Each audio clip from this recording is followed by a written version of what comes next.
With an angry fan base calling for change, the clubhouse leaders come to the defense of manager Oli Marmol. This is Locked On Cardinals. You are Locked On Cardinals, your daily St. Louis Cardinals podcast, part of the Locked On Podcast Network, your team every day.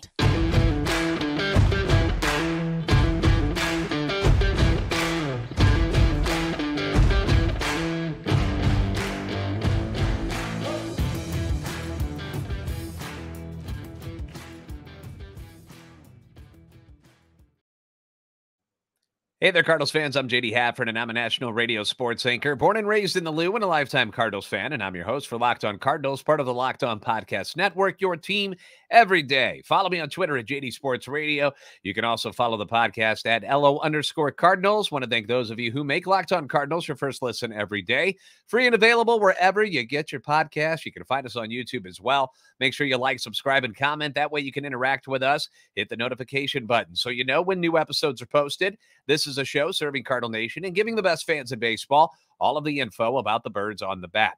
Today's episode being brought to you by eBay Motors. A championship team is about each player being a perfect fit. Same with your vehicle. So for parts that fit, head to eBay Motors and look for the green check. Stay in the game with eBay. Guaranteed fit, ebaymotors.com. Let's ride.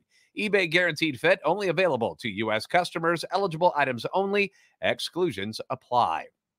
First, I want to apologize for this coming out so late today on a Friday. I had a whole bunch of work stuff to do today, so I'm really sorry this one is coming out a little bit late, but we kind of got lucky that it came out late today because we have some kind of breaking news here. Let's start with the news that the Cardinals have made a deal with the Cleveland Guardians. Not exactly a major deal. It's not for Shane Bieber. It's not for Jose Ramirez or any of the other guys you may have heard of that is actually on their roster. Instead, it's for minor league utility man Richie Palacios, who was DFA'd by the Guardians on June 11th, 26 years old, third-round draft pick in 2018, ranked as high as the Guardians' 24th best prospect at one point.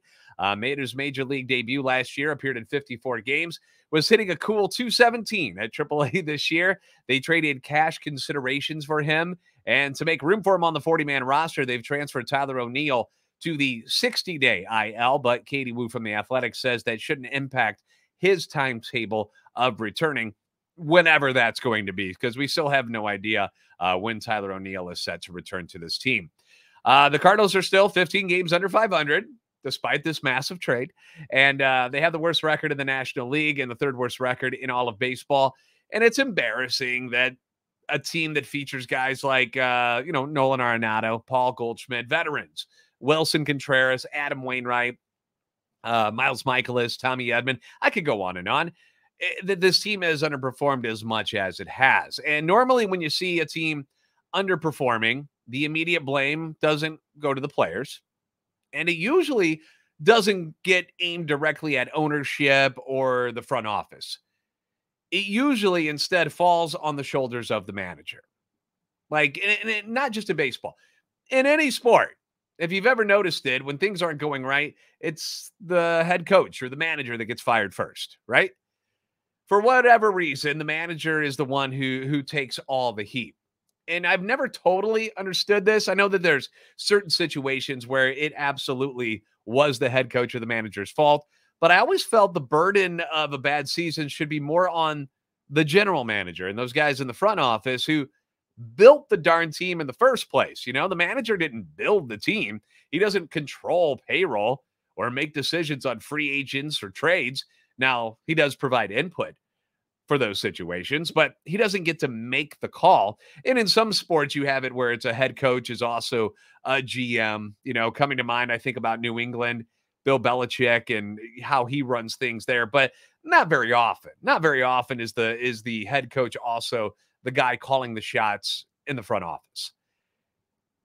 And I also feel that more blame should be placed on the players in these types of situations, because it's not the manager who's out there kicking ground balls around or misjudging fly balls or taking poor at bats in key situations or flailing at pitches outside of the strike zone. He's not the one as a pitcher missing his spots.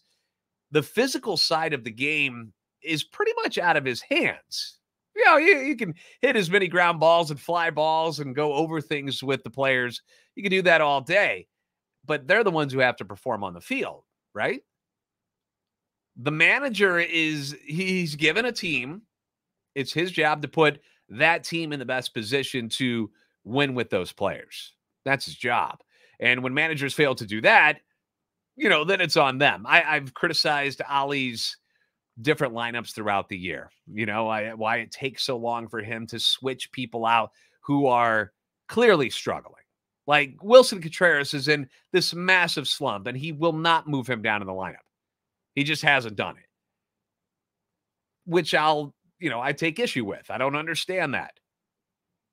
It's also on the manager. It's his job to be a leader on this team, to provide guidance, to almost be like a father figure in some ways, because he's got to be someone that the players aren't afraid to turn to, that they can trust and believe in, that he'll be making the right decisions day in and day out to get the very best out of each and every player.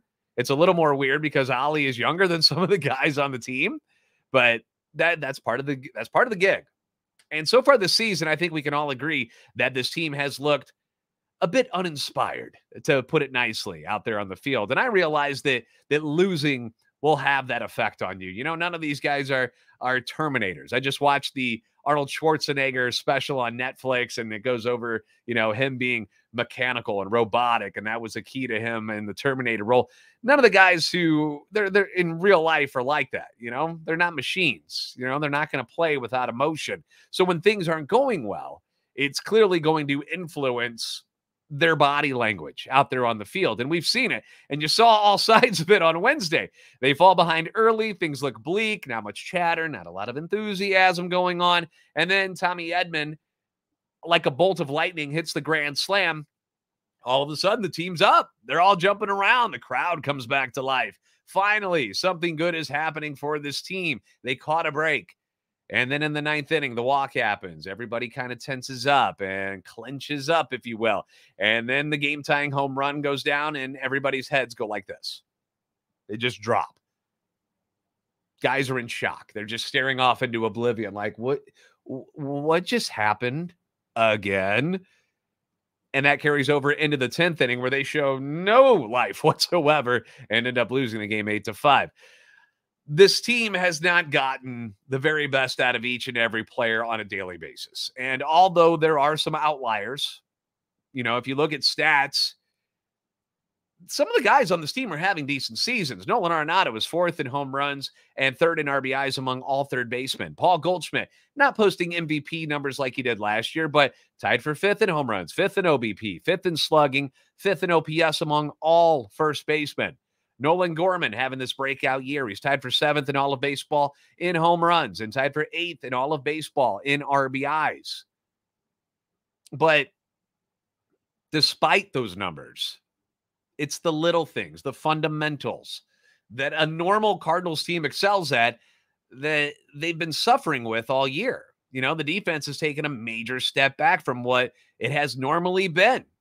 The base running mistakes, inconsistent at bats in key situations, stuff like that. The defense is obviously a glaring issue because for years, the Cardinals and Cardinals fans, we've all been very spoiled with what we've seen on the field defensively. Just gold glovers all over the place all the time, right?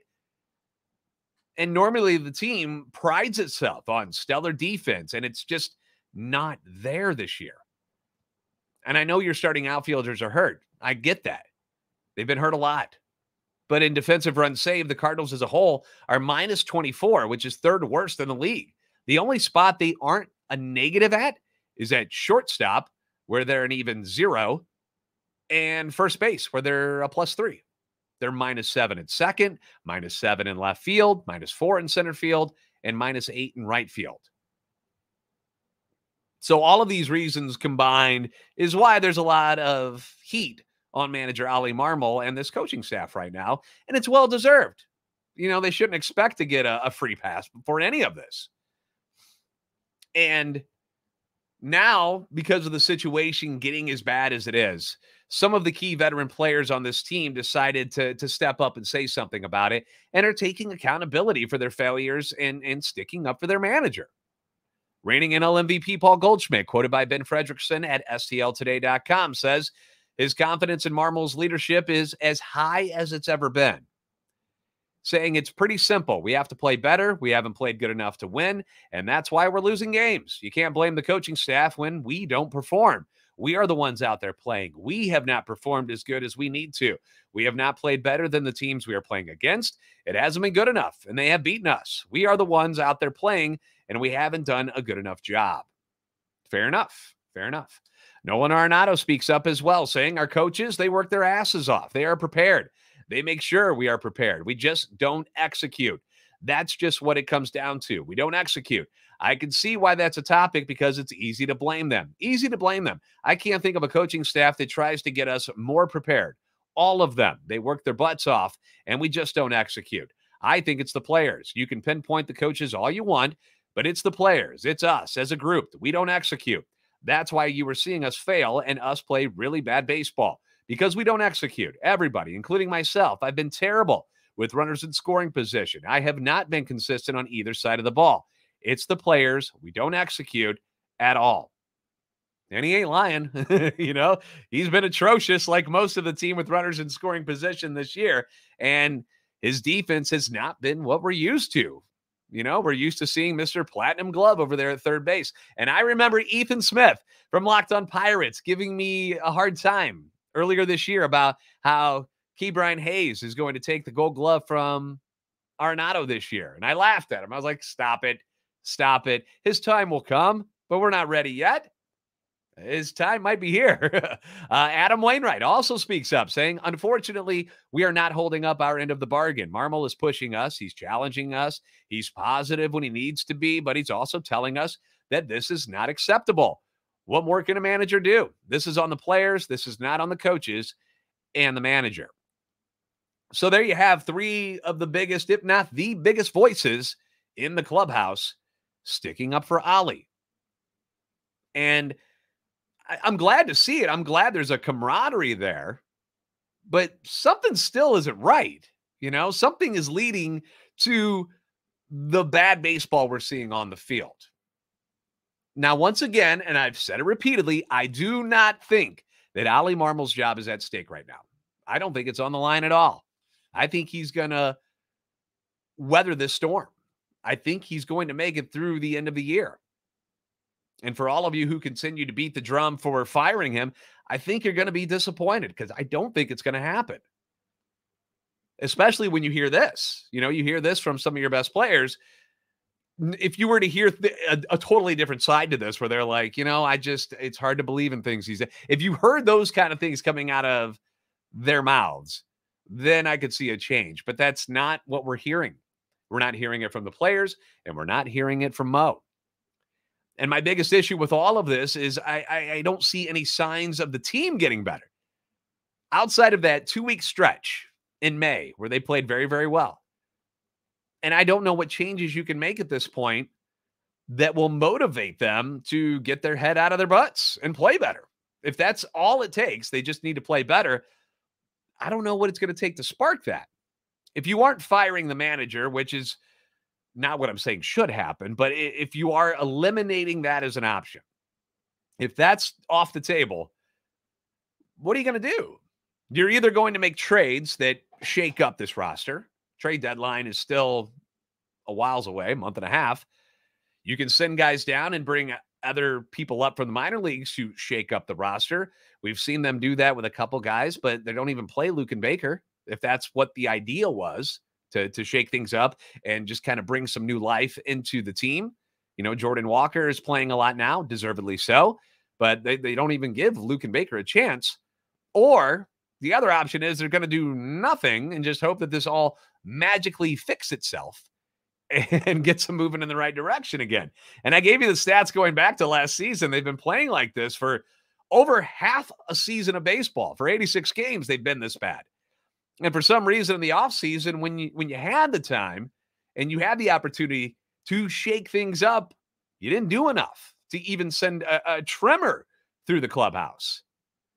And the more we look at this stuff and the more I start, adding up the pieces here, I'm starting to put less blame on Oli, and really my finger is starting to point at John Mozeliak and his decision-making and the mistakes he's made and his inability to upgrade the starting rotation and to fix the bullpen. When I this offseason, and I realized they weren't going to spend money on any of the shortstops, they weren't going to go that high, and they weren't going after any of the starting pitchers. I'm like, well, how about we upgrade the bullpen then? Let's make a dominant bullpen. Let's go get like 2 or 3 arms and really, really make this thing something that's special. Nothing was done. And for as much praise as we give, or at least I give, I won't speak for you, but as I give him for, trading for Nolan Arenado and Goldschmidt, which were great trades for the franchise, he's made multiple bad deals with Tampa Bay and Miami, although Liberatore finally starting, to make an impact at the major league level, and I've liked what I've seen from him so far, but not nearly the impact that Randy Arozarena is making in Tampa Bay. And he's made major mistakes with the free agent money that he's been allowed to spend. Fowler, Brett Cecil, Andrew Miller, Steven Matz right now. I'm not ready to give up on Wilson Contreras yet. I think he's way better than what we've seen from him, and I hope he turns it around. But so far, not looking good. And I'll say this as well before we move on. But the players aren't wrong here. They've got to play better, obviously. But maybe, just maybe, the guys that are on this team right now aren't as good as Mo thought they were going to be. And that's where this decline is coming from. His inability to judge talent and to trust, the arms that we're seeing in the minor leagues, to stick with guys like Genesis Cabrera, who hasn't been very good, to give money to Giovanni Gallegos, he's always been up and down. But it's been a tough stretch for him right now. Jojo Romero, these guys that are just dudes, and he relies on them instead of going out and getting guys that are established upgrades in the bullpen and any place on the field. I'm not just saying the bullpen, but to trust into Alec Burleson, that hasn't worked out. Juan Yepes has not worked out. You've got a lot of guys that aren't making much of a difference at the major league level. And these are guys that Mozeliak chose to put his trust in, and it's failed. So that's where I'm at with this, where I'm really starting to think more like maybe Mo is the real problem in all of this. And maybe we should back up a little bit off of Oli. But I'll leave that up to you. You let me know in the comments down below what you think. I know you're going to put blame on everybody involved, and that's fine. But if you had to choose Mo or Oli, which one's the bigger problem here? That's what I want to hear from you about. We're going to get fan reactions to the demise of the Cardinals, plus a preview of this weekend series in New York. We'll do that next here on Locked On Cardinals. Let's talk about Birddogs, because Birddogs legitimately are my favorite shorts that I own right now. And this is not me just saying that. It really isn't. I love them. They have stretch khaki shorts designed to fit slimmer through the thigh and leg, giving you a truly sculpted look. You don't have to get that baggy look that's just not a thing anymore. They do the exact same thing as Lululemon, but fit way better because they aren't made of a stiff, restricting cotton that just doesn't feel good. That you're always adjusting and stuff. You want your shorts to move with your body, kind of like gym shorts do, right? Gym shorts, you can wear them around the house, you wear them in the yard, you can wear them anywhere and you feel great, right? That's the same thing with the Birddogs, except they look a heck of a lot nicer than gym shorts. They use a cloud knit fabric that looks just like khaki but stretches, so you get the way slimmer fit without having to sacrifice movement. They come in different lengths. I prefer the longer version. I don't like it when they get chopped off at mid-thigh. My dad used to wear that style. That's just not me. I like them to go down to the knee. And they also have anti-stink sweat wicking fabric that keeps you cool and dry all day long. And those are great in the summertime. You can wear them on the golf course. You can wear them out to lunch, to dinner, whatever you're doing. Shopping, they're perfect. Go to birddogs.com/LockedOnMLB. Enter the promo code LockedOnMLB for a free Yeti-style tumbler with your order. That's birddogs.com/LockedOnMLB for a free Yeti-style tumbler. You won't want to take your bird dogs off. We promise you.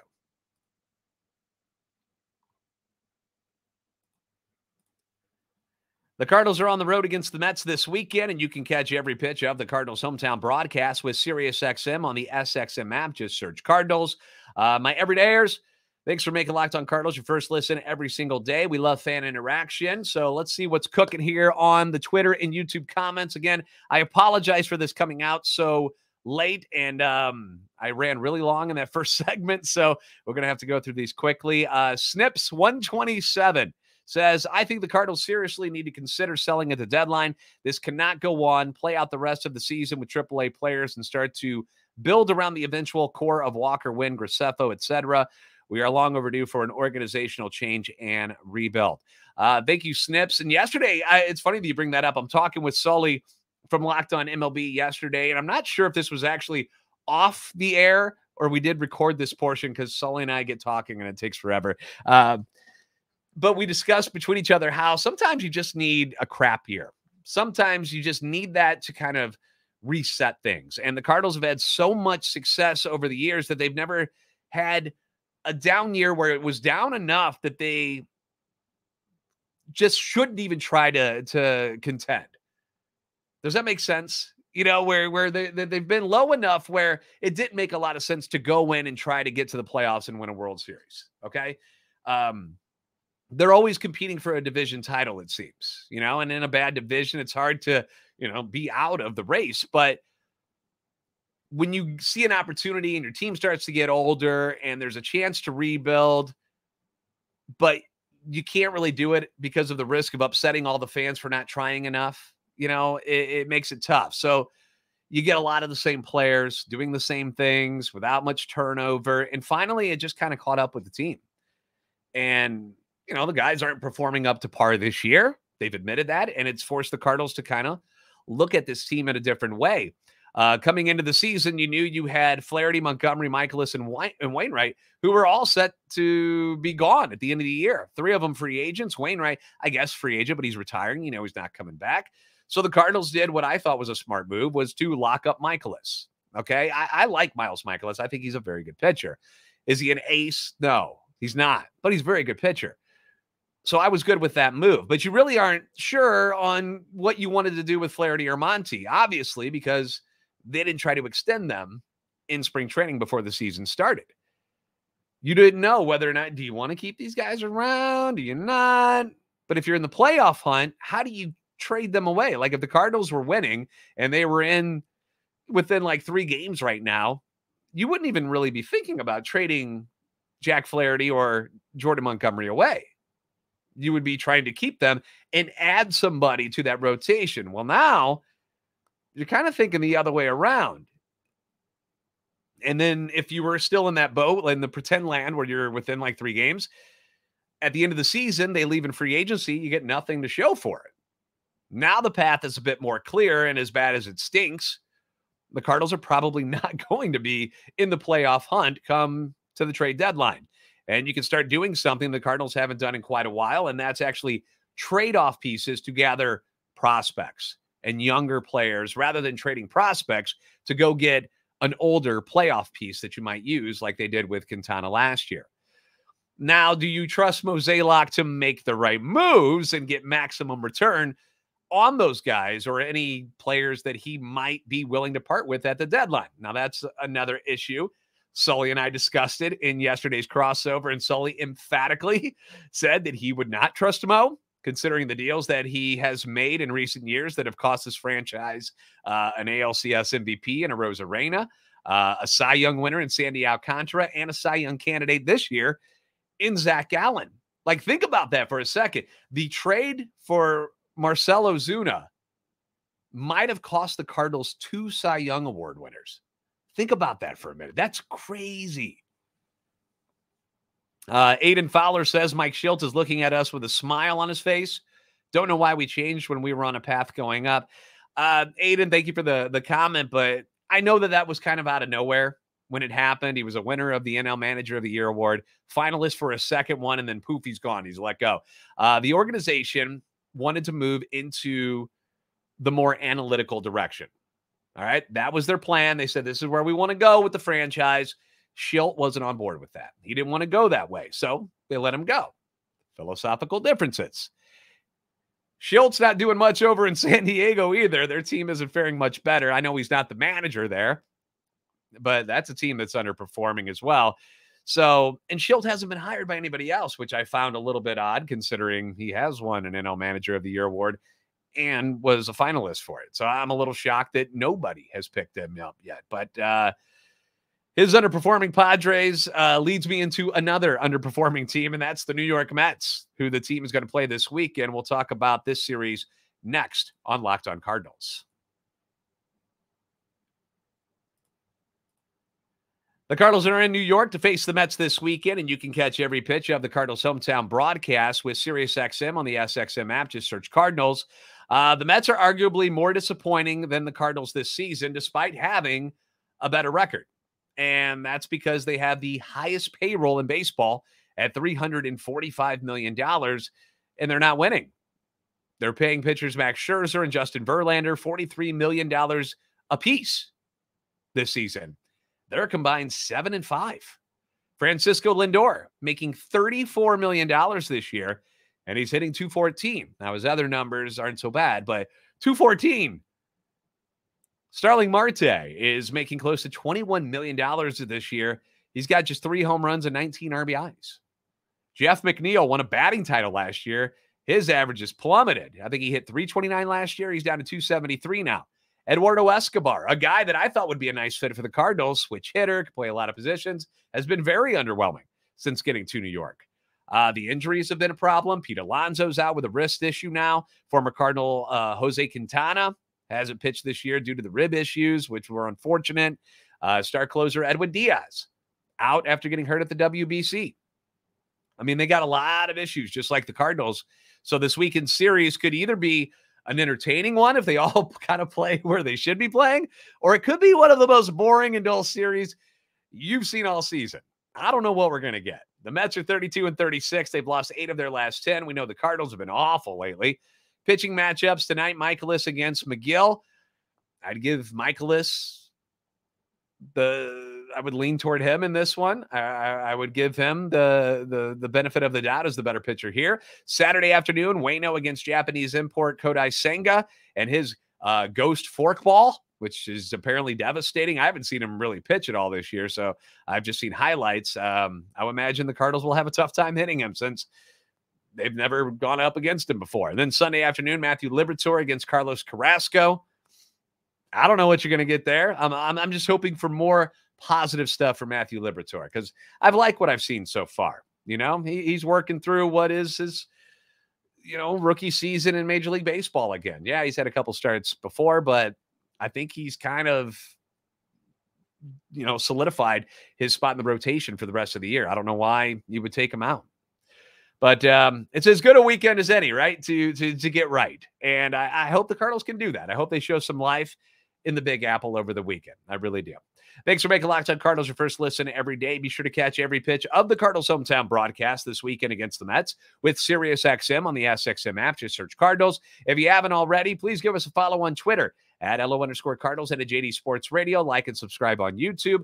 You're the best fans in baseball for a reason, and I'll see you next time on Locked On Cardinals.